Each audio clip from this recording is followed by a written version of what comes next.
ছেলেকে দেওয়া একজন আদর্শ বাবার উপদেশ। ১. জুতা সেলাই বা রং করতে চাইলে মেরামতকারীর দোকানের সামনে পা বাড়িয়ে দিও না, বরং জুতাটা খুলে নিজে একবার মুছে দিও। ২. কখনো কাউকে কামলা, কাজের লোক বা বুয়া বলে ডেকো না। মনে রেখো তারাও কারো না কারো ভাই, বোন, মা, বাবা। তাদেরকে সম্মান দিয়ে ডেকো। ৩. বয়স, শিক্ষা, পদ বা পদবীর দিক দিয়ে কেউ ছোট হলেও কখনো কাউকে ছোট করে দেখো না, নইলে তুমি ছোট হয়ে যাবে। ৪. পড়াশোনা করে জীবনে উন্নতি করো, কিন্তু কারো ঘাড়ে পা দিয়ে উপরে ওঠার চেষ্টা করো না। ৫. কাউকে সাহায্য করে পিছনে ফিরে চেও না, সে লজ্জা পেতে পারে। ৬. সবসময় পাওয়ার চেয়ে দেওয়ার চেষ্টা করো বেশি।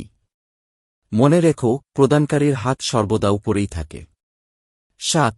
এমন কিছু করো না যার জন্য তোমার এবং তোমার পরিবারের উপর আঙুল ওঠে। ৮. ছেলে হয়ে জন্ম নিয়েছ, তাই দায়িত্ব এড়িয়ে যেও না। ৯. তোমার কি আছে তোমার গায়ে লেখা নেই, কিন্তু তোমার ব্যবহারে দেখা যাবে তোমার পরিবার কোথায় আছে। ১০. কখনো মার কথা শুনে বউকে এবং বউয়ের কথা শুনে মাকে বিচারের কাঠগড়ায় দাঁড় করিও না, কাউকে ফেলতে পারবে না। ১১. কারো বাসায় নিমন্ত্রণ খেতে গেলে বাসায় দুমুঠো ভাত খেয়ে যেও, অন্যের পাতিলের ভাতের আশায় থেকো না। ১২. কারো বাসার খাবার নিয়ে সমালোচনা করো না, কেউ খাবার ইচ্ছে করে অসৎ করার চেষ্টা করে না। ১৩. বড় হবার জন্য নয়, মানুষ হবার জন্য চেষ্টা করো। ১৪. শ্বশুর কিংবা শাশুড়িকে এতটা সম্মান দিও যতটুকু সম্মান তোমার বাবা মাকে দাও, এবং তাদের প্রতি এমন আচরণ করো যাতে করে তাদের মেয়েকে তোমার বাড়ি পাঠানোর জন্য উতলা থাকে। ১৫.